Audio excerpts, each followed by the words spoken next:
Baganda bange mwenna muli mutya kansuubire muli bulungi. Kulamusizza kojja ewamu ne kojja Mate ne mwami Kadaama. Ngenda kwogerako ku nsonga ya kojja gye yagambye nti okuyisa omukka.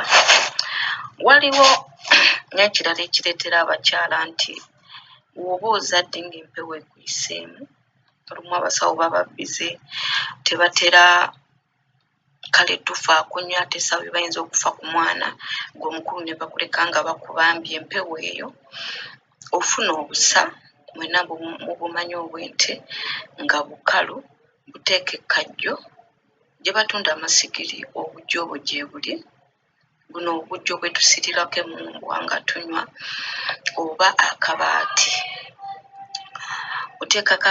oteekako amanda n'oteekako akasa akafe nga kakaze n'ositamako. Fuba okulaba nti ositamye nabunyaayo ate tukola ki tekoona ate ku muliro kuba kasa kayinza okukwata nabunya neekoona ku muliro ate nojja ate n'otandika oleenya. Kirungi okweddaabiriza ng'ozadde empewo neeba tekuyiseemu nga bakwanguyidde ate era kirungi okuva mu periods bakyala ne bwenyookezaako kasa nabunyaayo eddawo oba okuumuuka oba olimu akabugumu ate oba owuuma oba osinze n'onaataddeyo omubisi gw'enjuki.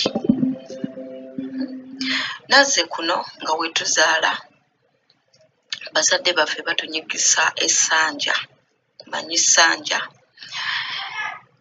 Muteekewo enkolagana n'abaagalwa bammwe, muteekewo enkolagana ne baneiba bammwe.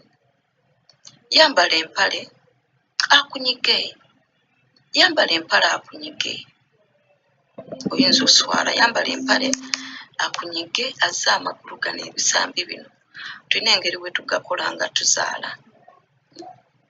Gwamaliriza okunyiga neibawo, mumanyi olugambo tebabula kye batwogerako. Gwe kennyini bwenyiga ennabunyaayo ng'ogizza bw'oti ng'ogibumbabumba.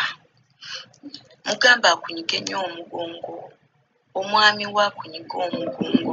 Bane basajja mufe ku bakyala bammwe, mufe ku bakyala bammwe. Amakerenda gano ge tujja mu malwaliro tegamala, amakerenda tegamala.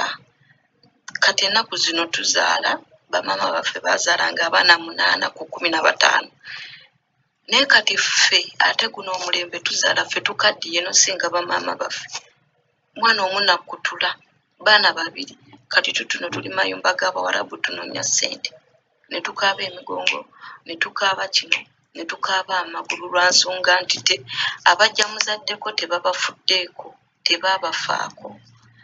N'olwekyo kirungi nnyo bw'oba ozadde okunyiga ate n'essanja ng'amazzi gookya. Nga bw'ogumye ng'osindika omwana era bw'oba oguma bakunyige bakuddaabirize oddewo bulungi mukwano. Lero eddagala lyange leero lyempise nalyo nga tweddaabulula ku nsonga eyo ey'okuyisa omukka ate era ne lituwa ne pulaani ne paati B nti n'oba oli mu periods ng'ozivuddemu kikole.